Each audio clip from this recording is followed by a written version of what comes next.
ಅಗ ಅಲ್ವಾ? ಹಾಗಿದ್ರೆ ಮನೆಯ ಸಮಸ್ಯೆ ನನ್ನ ಸಮಸ್ಯೆ ಅಲ್ಲವಾ? ಅವನು ಅಷ್ಟು ಸುಲಭವಾಗಿ ನನ್ನನ್ನು ಮೌನ ಮಾಡಿಬಿಟ್ಟ. ಆ ದಿನದಿಂದ ನಾನು ಯಾರಿಗೂ ಏನೂ ಹೇಳದೆ ಸುಮ್ಮನೆ ನನ್ನ ಮಾವನನ್ನೇ ನೋಡುತ್ತಾ ಇರುತ್ತಿದ್ದೆ. ಅವರು ತುಂಬಾ ಮುಗ್ಧ ಮನುಷ್ಯ. ಯಾರ ಬಳಿಯೂ ಒಂದು ಮಾತು ಜಗಳವಾಡುತ್ತಿರಲಿಲ್ಲ. ದಿನವಿಡೀ ಆ ಹಳೆಯ ಮಂಚದ ಮೇಲೆ ಮೌನವಾಗಿ ಕುಳಿತಿರುತ್ತಿದ್ದರು. ಅವರಿಗೆ ಪ್ರತಿಯೊಂದು ಹೊತ್ತಿಗೂ ಹಳಸಿದ ಊಟವೇ ಸಿಗುತ್ತಿತ್ತು. ಹಾಕಿಕೊಳ್ಳೋಕೆ 2 ಜೋಡಿ ಒಳ್ಳೆಯ ಬಟ್ಟೆಯೂ ಇರಲಿಲ್ಲ.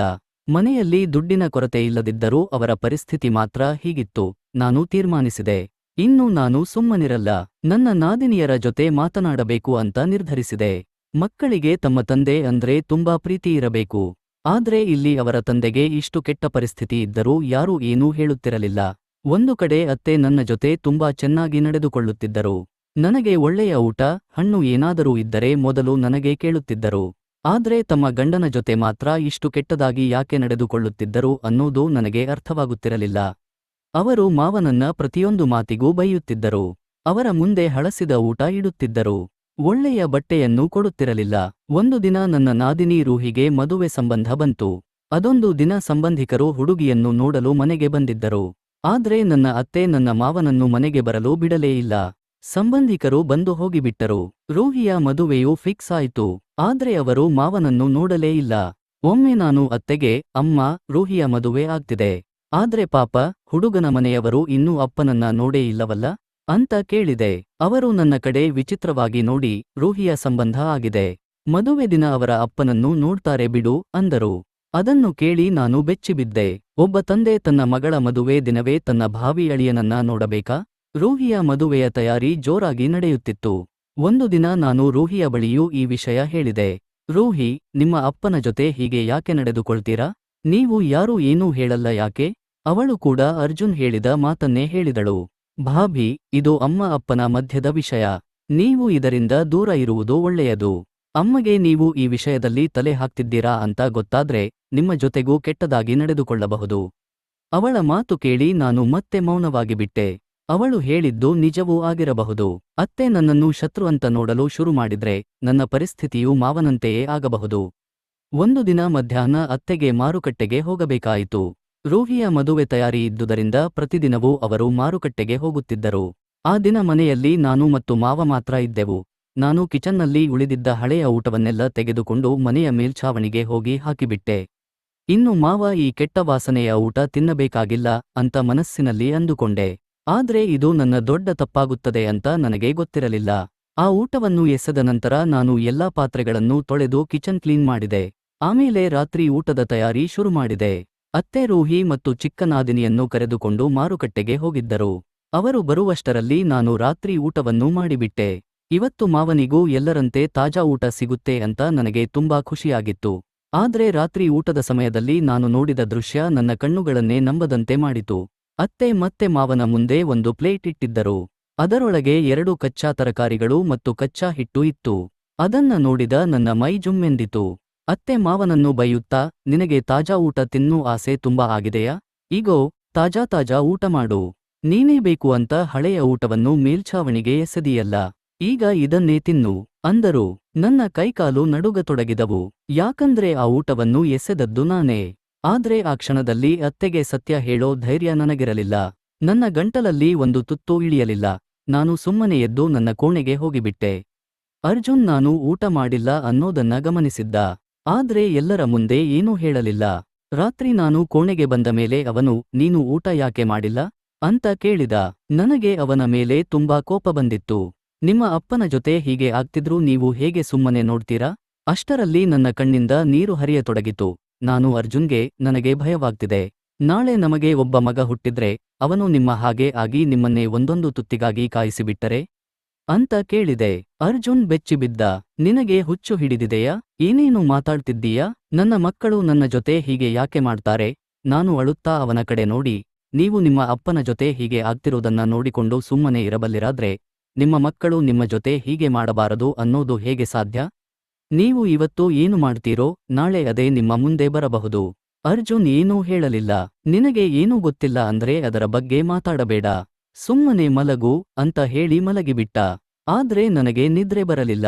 ನನ್ನ ಮನಸ್ಸಿನಲ್ಲಿ ಒಂದೇ ಪ್ರಶ್ನೆ, ನಾವು ಮಾಡಿದ ತಪ್ಪಿಗೆ ದೇವರು ಲೆಕ್ಕ ಕೇಳಿದ್ರೆ ಏನು ಉತ್ತರ ಕೊಡೋದು? ಕರ್ಮದ ಫಲ ಈ ಜನ್ಮದಲ್ಲೇ ಸಿಗುತ್ತೆ ಅಂತ ನಾನು ನಂಬಿದ್ದೆ. ನಾವು ಏನು ಬಿತ್ತುತ್ತೇವೋ ಅದನ್ನೇ ಒಂದು ದಿನ ಕೊಯ್ಯಬೇಕು. ಆ ರಾತ್ರಿ ನಾನು ಇಡೀ ರಾತ್ರಿ ನಿದ್ದೆಯಿಲ್ಲದೆ ಕಳೆದಿದ್ದೆ. ಮರುದಿನ ಬೆಳಗ್ಗೆ ಕೋಣೆಯಿಂದ ಹೊರಗೆ ಬಂದಾಗ ನನ್ನ ಮಾವ ಆ ಮುರಿದ ಮಂಚದ ಮೇಲೆ ಕುಳಿತು ಪೂಜೆ ಮಾಡುತ್ತಿದ್ದರು. ನಾನು ಅವರ ಬಳಿ ಹೋಗಿ ಕುಳಿತೆ. ಪೂಜೆ ಮುಗಿದ ಮೇಲೆ ಅವರು ನನ್ನ ಕಡೆ ನೋಡಿ, ಏನಾಯ್ತು ಮಗಳೇ, ಇವತ್ತು ಇಷ್ಟು ಬೆಳಗ್ಗೆ ಎದ್ದಿದ್ದೀಯಾ ಅಂತ ಕೇಳಿದರು. ಅವರ ಮಾತು ಕೇಳಿ ಮತ್ತೆ ನನ್ನ ಕಣ್ಣಲ್ಲಿ ನೀರು ತುಂಬಿಕೊಂಡಿತು. ನಾನು ಅವರಿಗೆ ಸತ್ಯ ಹೇಳಿದೆ. ಪಿತಾಜಿ, ಮೇಲ್ಛಾವಣಿಗೆ ಹಳೆಯ ಊಟ ಎಸೆದದ್ದು ನಾನೇ. ನಿಮಗೆ ಆ ಕೆಟ್ಟ ಊಟ ತಿನ್ನಬಾರದು ಅಂತ ಮಾಡಿದ್ದೆ. ಆದ್ರೆ ನನ್ನಿಂದ ನಿಮಗೆ ಇಷ್ಟು ದೊಡ್ಡ ಶಿಕ್ಷೆ ಆಗುತ್ತೆ ಅಂತ ನನಗೆ ಗೊತ್ತಿರಲಿಲ್ಲ. ನನ್ನನ್ನ ಕ್ಷಮಿಸಿ. ಅವರು ನನ್ನ ಕೈ ಹಿಡಿದು, ಮಗಳೇ, ನೀನು ಯಾಕೆ ಕ್ಷಮೆ ಕೇಳ್ತೀಯಾ? ನೀನು ನನ್ನ ಒಳ್ಳೆಯದನ್ನೇ ಬಯಸಿದ್ದೀಯಲ್ಲ. ನನ್ನ ಹಣೆಬರಹದಲ್ಲಿ ಈಗ ಜೀವನಪೂರ್ತಿ ಹಳಸಿದ ಊಟವೇ ಬರೆದಿದೆ ಅಂದರು. ಅಷ್ಟರಲ್ಲಿ ನನಗೆ ಇನ್ನೊಂದು ವಿಷಯ ಗಮನಕ್ಕೆ ಬಂತು. ಇಷ್ಟು ಚಳಿಯಲ್ಲೂ ಮಾವ ಹೊರಗಡೆ ಆ ಮುರಿದ ಮಂಚದ ಮೇಲೆ ಮಲಗುತ್ತಿದ್ದರು. ಅತ್ತೆ ಮಾತ್ರ ಒಳಗಿನ ಕೋಣೆಯಲ್ಲಿ ಆರಾಮವಾಗಿ ಮಲಗುತ್ತಿದ್ದರು. ನಾನು ಧೈರ್ಯ ಮಾಡಿ ಕೇಳಿದೆ, ಪಿತಾಜಿ, ನಿಮ್ಮ ಹೆಂಡತಿ ಮತ್ತು ಮಕ್ಕಳು ನಿಮ್ಮ ಜೊತೆ ಹೀಗೆ ನಡೆದುಕೊಳ್ಳೋಕೆ ಕಾರಣ ಏನು? ಎಲ್ಲರೂ ತಾಜಾ ಊಟ ಮಾಡ್ತಾರೆ, ನಿಮಗೆ ಮಾತ್ರ ಹಳಸಿದ ಊಟ ಯಾಕೆ? ನಿಮ್ಮ ಬಳಿ ಒಳ್ಳೆಯ ಬಟ್ಟೆಗಳೂ ಇಲ್ಲ, ಯಾಕೆ? ಮಾವ ಸ್ವಲ್ಪ ನಗುತ್ತಾ, ನನಗೆ ತುಂಬಾ ಖುಷಿಯಾಗ್ತಿದೆ. ನನ್ನ ಸೊಸೆ ನನ್ನ ಬಗ್ಗೆ ಇಷ್ಟು ಕಾಳಜಿ ಇಡ್ತಾಳೆ ಅಂತ. ಆದ್ರೆ ನಿನ್ನ ಅತ್ತೆ ನನ್ನ ಜೊತೆ ಕೆಟ್ಟದಾಗಿ ನಡೆದುಕೊಳ್ಳುತ್ತಿಲ್ಲ. ನನ್ನ ಮಕ್ಕಳು ಕೂಡ ಕೆಟ್ಟವರಲ್ಲ. ನಾನು ಬಿತ್ತಿದ್ದನ್ನೇ ಈಗ ಕೊಯ್ಯುತ್ತಿದ್ದೀನಿ ಅಂದರು.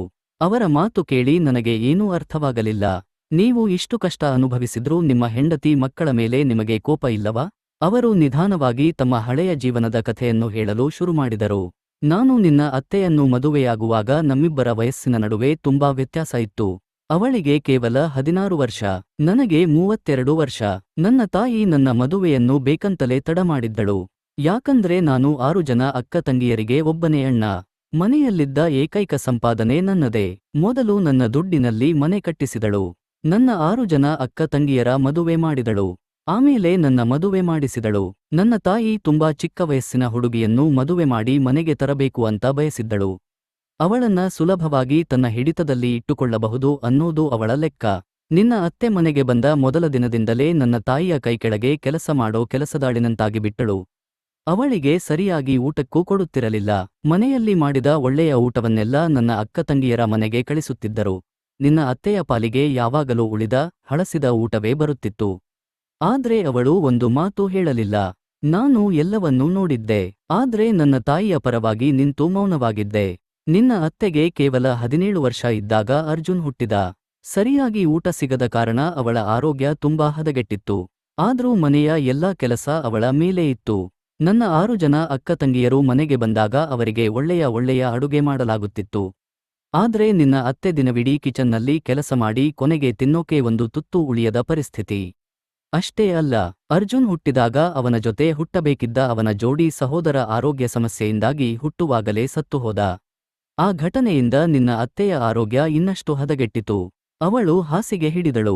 ಅವಳು ಕೆಲಸ ಮಾಡೋಕೆ ಆಗುತ್ತಿದ್ದವರೆಗೆ ಎಲ್ಲರೂ ಅವಳನ್ನ ಬಳಸಿಕೊಂಡರು. ಕೆಲಸ ಮಾಡೋಕೆ ಆಗದಾದ್ಮೇಲೆ ನನ್ನ ತಾಯಿ ಅವಳನ್ನ ಒಂದು ಕೋಣೆಯಲ್ಲಿ ಬಿಟ್ಟು ಊಟಕ್ಕೂ ಕೊಡದೆ ಇರಿಸುತ್ತಿದ್ದಳು. ನನ್ನ 6 ಜನ ಅಕ್ಕ ತಂಗಿಯರು ನನ್ನ ದುಡ್ಡಿನಲ್ಲಿ ಆರಾಮವಾಗಿ ಬದುಕುತ್ತಿದ್ದರು. ಆದರೆ ನನ್ನ ಹೆಂಡತಿ ದಿನವಿಡೀ ಹಸಿವಿನಿಂದ ಇರಬೇಕಾಗಿತ್ತು. ದಿನದಿಂದ ದಿನಕ್ಕೆ ಅವಳ ಆರೋಗ್ಯ ಹದಗೆಡುತ್ತಿತ್ತು. ಅವಳು ಬೇರೆ ಊರಿನಿಂದ ಮದುವೆಯಾಗಿ ಬಂದಿದ್ದಳು. ಇಲ್ಲಿ ಅವಳಿಗೆ ಯಾರೂ ಇರಲಿಲ್ಲ. ಅವಳ ತವರು ಮನೆಯವರು ಅವಳನ್ನ ತಿರುಗಿ ನೋಡಲಿಲ್ಲ. ಆಮೇಲೆ ಅವಳು ಇನ್ನೂ 2 ಹೆಣ್ಣುಮಕ್ಕಳಿಗೆ ಜನ್ಮ ಕೊಟ್ಟಳು. ಅವಳ ಪರಿಸ್ಥಿತಿ ಇನ್ನೂ ಕೆಟ್ಟಿತು. ಒಂದು ದಿನ ನನ್ನ ತಾಯಿ ಅವಳ ಮೇಲೆ ಸುಳ್ಳು ಆರೋಪಗಳನ್ನು ಮಾಡಿ, ನಾನು ಅವಳಿಗೆ ವಿಚ್ಛೇದನ ಕೊಡಬೇಕು ಅಂತ ನನ್ನನ್ನ ಒತ್ತಾಯಿಸಿದಳು. ಕೊನೆಗೆ ನಾನು ನನ್ನ ಹೆಂಡತಿಗೆ ವಿಚ್ಛೇದನ ಕೊಟ್ಟೆ. ಈ ಮಾತು ಕೇಳಿ ನನ್ನ ಮೈ ಜುಮ್ಮೆಂದಿತು. ಅಂದರೆ ನನ್ನ ಅತ್ತೆ ಮಾವ ಈಗ ಗಂಡ ಹೆಂಡತಿಯೇ ಅಲ್ಲವಾ? ಇದು ನನಗೆ ದೊಡ್ಡ ಶಾಕ್ ಆಗಿತ್ತು. ವಿಚ್ಛೇದನ ಆದ ಮೇಲೂ ನನ್ನ ಅತ್ತೆಗೆ ಈ ಮನೆಯಿಂದ ಹೊರಗೆ ಹೋಗೋಕೆ ಸಾಧ್ಯವಾಗಲಿಲ್ಲ. ಅವಳು ಮೊದಲು ಕೆಲಸದಾಳಿನಂತೆ ಬದುಕಿದ್ದಳು. ಇದೀಗ ಅವಳಿಗೆ ಈ ಮನೆಯಲ್ಲಿ ಮಣ್ಣಿಗಿಂತಲೂ ಕಡಿಮೆ ಬೆಲೆ ಆಗಿತ್ತು. ಕೆಲ ವರ್ಷಗಳು ಹೀಗೆ ಕಳೆದವು. ಆಮೇಲೆ ನನ್ನ ಮಾವನ ತಾಯಿ ಸತ್ತು ಹೋದಳು. ಮಾವ ನಿವೃತ್ತರಾದರು. ಅವರ ಅಕ್ಕ ತಂಗಿಯರು ತಮ್ಮ ತಮ್ಮ ಮನೆಗಳಿಗೆ ಹೋಗಿಬಿಟ್ಟರು. ಯಾಕಂದ್ರೆ ಈಗ ಅವರ ಅಣ್ಣನ ಬಳಿ ಹಿಂದಿನ ಹಾಗೆ ದುಡ್ಡಿರಲಿಲ್ಲ. ಆ ಸಮಯದಲ್ಲಿ ಅರ್ಜುನ್ ದೊಡ್ಡವನಾಗಿದ್ದ. ತನ್ನ ತಾಯಿಯ ಮೇಲೆ ಆಗುತ್ತಿದ್ದ ಎಲ್ಲಾ ಅನ್ಯಾಯವನ್ನೂ ಅವನು ಕಣ್ಣಾರೆ ನೋಡಿದ್ದ. ಮಾವ ನಿವೃತ್ತಿಯಾದ ನಂತರ ಅರ್ಜುನ್ ಕೆಲಸಕ್ಕೆ ಸೇರಿಕೊಂಡ. ಚಿಕ್ಕಪುಟ್ಟ ಕೆಲಸ ಮಾಡುತ್ತಾ ತನ್ನ ಓದನ್ನೂ ಮುಂದುವರಿಸಿ, ಮನೆಯ ಖರ್ಚನ್ನೂ ನೋಡಿಕೊಳ್ಳಲು ಶುರುಮಾಡಿದ. ನಿಧಾನವಾಗಿ ಮನೆಯ ಪರಿಸ್ಥಿತಿ ಬದಲಾಯಿತು. ಅರ್ಜುನ್ ಮತ್ತು ಅವನ ತಾಯಿಯ ಮಾತೆ ಮನೆಯಲ್ಲಿ ನಡೆಯಲು ಶುರುವಾಯಿತು. ಮತ್ತು ನನ್ನ ಪರಿಸ್ಥಿತಿ ಹಿಂದೆ ನನ್ನ ಅತ್ತೆಯದ್ದೇ ಆಗಿತ್ತು. ಕಾಲದ ಚಕ್ರ ತುಂಬಾ ವೇಗವಾಗಿ ತಿರುಗಿತ್ತು. ಈಗ ನಾನು ಅಸಹಾಯಕನಾಗಿದ್ದೆ. ನನ್ನ ಹೆಂಡತಿಯ ದಯೆಯ ಮೇಲೆಯೇ ಬದುಕಬೇಕಾದ ಪರಿಸ್ಥಿತಿ ಬಂದಿತ್ತು. ನಮ್ಮಿಬ್ಬರಿಗೂ ವಿಚ್ಛೇದನ ಆಗಿತ್ತು. ಆದರೂ ಅವಳು ಈ ಮನೆಯಲ್ಲೇ ಉಳಿದಿದ್ದಳು. ಮೊದಲು ಅವಳು ಈ ಮನೆಯಲ್ಲಿ ಉಳಿಯಬೇಕಾಗಿದ್ದು ಅವಳ ಅನಿವಾರ್ಯತೆ. ಈಗ ಅವಳು ಇಲ್ಲೇ ಇರಬೇಕಾದದ್ದು ನನ್ನ ಅನಿವಾರ್ಯತೆ. ಯಾಕಂದ್ರೆ ಅವಳು ಈ ಮನೆಯಿಂದ ಹೊರಟು ಹೋದರೆ ನಾನು ಈ ದೊಡ್ಡ ಮನೆಯಲ್ಲಿ ಒಬ್ಬನೇ ಉಳಿಯಬೇಕಾಗುತ್ತಿತ್ತು. ನನ್ನ ವಯಸ್ಸು ಆಗಿತ್ತು. ನನ್ನ ಮಕ್ಕಳು ನನ್ನನ್ನು ದ್ವೇಷಿಸಲು ಶುರುಮಾಡಿದ್ದರು. ನನ್ನ ಹೆಂಡತಿಯ ಹೃದಯದಲ್ಲೂ ನನ್ನ ಬಗ್ಗೆ ಯಾವುದೇ ಕರುಣೆ ಉಳಿದಿರಲಿಲ್ಲ. ಯಾಕಂದ್ರೆ ನಾನು ಅವಳ ಜೊತೆ ಬದುಕಿದಷ್ಟು ವರ್ಷಗಳಲ್ಲೂ ಅವಳ ಮೇಲೆ ಸ್ವಲ್ಪವೂ ದಯೆ ತೋರಿಸಲಿಲ್ಲ. ಯಾವಾಗಲೂ ನನ್ನ ತಾಯಿಯ ಪರವಾಗಿಯೇ ನಿಂತೆ. ನನ್ನ ಅಕ್ಕ ತಂಗಿಯರನ್ನೇ ಹೆಂಡತಿಗಿಂತ ಮುಖ್ಯ ಅಂತ ಭಾವಿಸಿದೆ. ಅವರಿಗೆ ದುಡ್ಡು ಕೊಡೋಕೆ ಆಗದಾಗ ಅವರೆಲ್ಲರೂ ನನ್ನನ್ನು ಬಿಟ್ಟು ಹೋದರು. ಆಗ ನನಗೆ ಅರ್ಥ ಆಯ್ತು, ಗಂಡ ಹೆಂಡತಿ ಒಬ್ಬರಿಗೊಬ್ಬರು ಎಷ್ಟು ಮುಖ್ಯ ಅಂತ. ನಾನು ನನ್ನ ಹೆಂಡತಿಗೆ ಅವಳಿಗೆ ಸಿಗಬೇಕಾದ ಗೌರವ ಮತ್ತು ಹಕ್ಕು ಕೊಟ್ಟಿದ್ದರೆ ಇವತ್ತು ನಾನು ನನ್ನ ಸರಿಯಾದ ಸ್ಥಾನದಲ್ಲಿರುತ್ತಿದ್ದೆ. ನನ್ನ ಮಕ್ಕಳು ನನ್ನನ್ನು ಪ್ರೀತಿಸುತ್ತಿದ್ದರು, ನನ್ನನ್ನ ಗೌರವಿಸುತ್ತಿದ್ದರು. ನನ್ನ ಹೆಂಡತಿ ನನ್ನನ್ನ ತನ್ನ ತಲೆಯ ಮೇಲಿನ ಕಿರೀಟದಂತೆ ನೋಡಿಕೊಳ್ಳುತ್ತಿದ್ದಳು. ಆದ್ರೆ ನಾನು ನನ್ನ ಕೈಯಿಂದಲೇ ಎಲ್ಲ ಸಂಬಂಧಗಳನ್ನು ಹಾಳು ಮಾಡಿಕೊಂಡೆ. ನನ್ನ ಕಣ್ಣ ಮುಂದೆ ತಪ್ಪು ನಡೆಯುತ್ತಿದ್ದರೂ ಅದನ್ನ ತಡೆಯಲು ಒಂದೇ ಒಂದು ಪ್ರಯತ್ನ ಮಾಡಲಿಲ್ಲ. ಇವತ್ತು ಅದೇ ತಪ್ಪಿನ ಶಿಕ್ಷೆ ಅನುಭವಿಸುತ್ತಿದ್ದೇನೆ. ಅರ್ಜುನ್ ತಪ್ಪಿತಸ್ಥನಲ್ಲ. ಅವನು ಚಿಕ್ಕಂದಿನಿಂದ ಒಂದೊಂದು ತುತ್ತಿಗಾಗಿ ಕಷ್ಟಪಟ್ಟಿದ್ದಾನೆ. ಇವತ್ತು ಅವನು ನನಗೂ ಅದೇ ನೋವನ್ನು ಕೊಡುತ್ತಿದ್ದಾನೆ. ನಾನು ಆ ನೋವನ್ನು ಸಹಿಸಿಕೊಂಡು ಬಹುಶಃ ಇದೇ ನನ್ನ ಪಾಪಕ್ಕೆ ಈ ಜನ್ಮದಲ್ಲೇ ಸಿಗುತ್ತಿರುವ ಶಿಕ್ಷೆ ಇರಬಹುದು ಅಂತ ಯೋಚಿಸುತ್ತಿದ್ದೇನೆ. ನಾನು ನನ್ನ ಹೆಂಡತಿಯ ಜೊತೆ ಎಷ್ಟು ಕೆಟ್ಟದಾಗಿ ನಡೆದುಕೊಂಡಿದ್ದೆ. ನನ್ನ ಮಾವ ತಮ್ಮ ಕಥೆಯನ್ನೆಲ್ಲ ಹೇಳಿ ಮೌನವಾದರು. ಆದ್ರೆ ನನ್ನ ಕಣ್ಣಿಂದ ಕಣ್ಣೀರು ಮಾತ್ರ ನಿಲ್ಲಲಿಲ್ಲ. ಆಗ ನನಗೆ ಅರ್ಥ ಆಯ್ತು, ನನ್ನ ಅತ್ತೆ ನನ್ನ ಜೊತೆ ಇಷ್ಟು ಚೆನ್ನಾಗಿ ಯಾಕೆ ನಡೆದುಕೊಳ್ಳುತ್ತಾರೆ ಅಂತ. ಅವರು ತಮ್ಮ ಜೀವನದಲ್ಲಿ ಅನುಭವಿಸಿದ ನೋವನ್ನು ನಾನು ಅನುಭವಿಸಬಾರದು ಅಂತ ಬಯಸುತ್ತಿದ್ದರು. ನನ್ನ ತವರು ಮನೆಗಿಂತಲೂ ನನಗೆ ಹೆಚ್ಚು ನೆಮ್ಮದಿ ಕೊಟ್ಟಿದ್ದು ನನ್ನ ಅತ್ತೆಯೇ. ದಿನ ಬೆಳಗಾಗುತ್ತಾ ಮನೆಯವರೆಲ್ಲ ತಮ್ಮ ತಮ್ಮ ಕೋಣೆಗಳಿಂದ ಹೊರಗೆ ಬರಲು ಶುರುಮಾಡಿದರು. ನಾನು ಕಣ್ಣೀರು ಒರೆಸಿಕೊಂಡು ಕಿಚನ್ಗೆ ಹೋದೆ. ಹೊಸ ದಿನ ಶುರುವಾಗಿತ್ತು. ಆ ಹೊಸ ದಿನದಲ್ಲಿ ನನ್ನ ಮಾವ ತನ್ನ ತಪ್ಪುಗಳ ಬಗ್ಗೆ ಪಶ್ಚಾತ್ತಾಪ ಪಡುತ್ತಿದ್ದರು. ಮತ್ತು ನಾನು ಅವರ ಮುಂದಿನ ಜೀವನ ಹೇಗಾದರೂ ಸರಿಯಾಗಬೇಕು ಅಂತ ಯೋಚಿಸುತ್ತಿದ್ದೆ. ದೇವರು ತನ್ನ ಭಕ್ತರ 1000 ತಪ್ಪುಗಳನ್ನು ಕ್ಷಮಿಸುತ್ತಾನೆ ಅಂದಮೇಲೆ ನಾವು ಮನುಷ್ಯರು. ನಾವು ಇನ್ನೊಬ್ಬ ಮನುಷ್ಯನ ತಪ್ಪನ್ನ ಕ್ಷಮಿಸಲು ಯಾಕೆ ಆಗಬಾರದು? ನನ್ನ ಮಾವನಿಗೆ ತನ್ನ ತಪ್ಪುಗಳ ಅರಿವು ಸಂಪೂರ್ಣವಾಗಿ ಆಗಿತ್ತು. ಆದ್ದರಿಂದ ನನ್ನ ಅತ್ತೆಯೂ ಅವರನ್ನು ಕ್ಷಮಿಸಬೇಕು ಅನ್ನೋದು ನನ್ನ ಆಸೆಯಾಗಿತ್ತು. ಅವರಿಬ್ಬರ ನಡುವೆ ಹಿಂದಿನ ಹಾಗೆ ಗಂಡ ಹೆಂಡತಿಯ ಸಂಬಂಧ ಆಗೋದು ಸಾಧ್ಯವಿಲ್ಲ. ಆದ್ರೆ ಅವರ ಮಕ್ಕಳಿಗಾಗಿ, ಮನೆಯ ನೆಮ್ಮದಿಗಾಗಿ, ಮನೆಯ ಹಿರಿಯರಿಗೆ ಗೌರವ ಸಿಗೋದು ತುಂಬಾ ಮುಖ್ಯವಾಗಿತ್ತು. ಎಲ್ಲಾ ಸತ್ಯ ಗೊತ್ತಾದ ಮೇಲೂ ಸುಮ್ಮನೆ ಇರೋದು ನನಗೆ ಸಾಧ್ಯವಾಗಲಿಲ್ಲ. ಯೌವನದಲ್ಲಿ ತನ್ನ ಹೆಂಡತಿಗೆ ಗೌರವ, ಪ್ರೀತಿ ಮತ್ತು ಅವಳ ಹಕ್ಕು ಕೊಡದ ಗಂಡ ವೃದ್ಧಾಪ್ಯದಲ್ಲಿ ಅದೇ ನಿರ್ಲಕ್ಷ್ಯ ಮತ್ತು ಅವಮಾನವನ್ನು ಅನುಭವಿಸಬೇಕಾಗುತ್ತದೆ. ನಾನು ಹೇಳಿದ ಮಾತುಗಳು ನನ್ನ ಗಂಡ ಅರ್ಜುನ್ನ ಮನಸ್ಸಿಗೆ ಇಷ್ಟು ಆಳವಾಗಿ ಇಳಿಯುತ್ತವೆ ಅಂತ ನನಗೆ ಗೊತ್ತಿರಲಿಲ್ಲ. ಆದ್ರೆ ನಿಧಾನವಾಗಿ ಅವನ ಮನಸ್ಸು ತನ್ನ ತಂದೆಯ ಬಗ್ಗೆ ಮೃದುವಾಯಿತು. ಇನ್ನೂ ದೊಡ್ಡ ಕೆಲಸವಾಗಿದ್ದು ನನ್ನ ಅತ್ತೆಯನ್ನು ಒಪ್ಪಿಸುವುದು. ಅದರಲ್ಲೂ ಅರ್ಜುನ್ ನನ್ನ ಜೊತೆ ನಿಂತ. ಕೊನೆಗೆ ನಾವು ಇಬ್ಬರೂ ಸೇರಿ ನನ್ನ ಮಾವನಿಗೆ ಅವರ ಸರಿಯಾದ ಸ್ಥಾನ ಮತ್ತು ಗೌರವ ಸಿಗುವಂತೆ ಮಾಡಲು ಸಾಧ್ಯವಾಯಿತು. ನಿಮ್ಮ ಪ್ರಕಾರ ಸತ್ಯ ಗೊತ್ತಾದ ಮೇಲೆ ನಾನು ನನ್ನ ಮಾವನಿಗೆ ಅವರ ಸರಿಯಾದ ಸ್ಥಾನ ಕೊಡಿಸಿದ್ದು ಸರಿಯೇ? ಅಥವಾ ಅವರಿಂದಾಗಿ ಒಂದು ಕುಟುಂಬದ ಹಲವಾರು ಜನರು ಇಷ್ಟು ವರ್ಷ ನೋವು ಅನುಭವಿಸಿದ್ದರಿಂದ ನಾನು ಅವರನ್ನು ಅವರ ಪರಿಸ್ಥಿತಿಯಲ್ಲೇ ಬಿಟ್ಟುಬಿಡಬೇಕಿತ್ತಾ?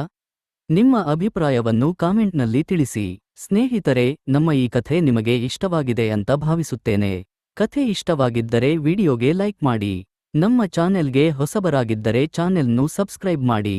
ಮತ್ತು ಹೌದು, ನೋಟಿಫಿಕೇಶನ್ ಬೆಲ್ನು ಒತ್ತೋದನ್ನ ಮರೆಯಬೇಡಿ. ಮುಂದಿನ ಅಪ್ಡೇಟ್ ನಿಮಗೆ ಮೊದಲು ಸಿಗಲಿ.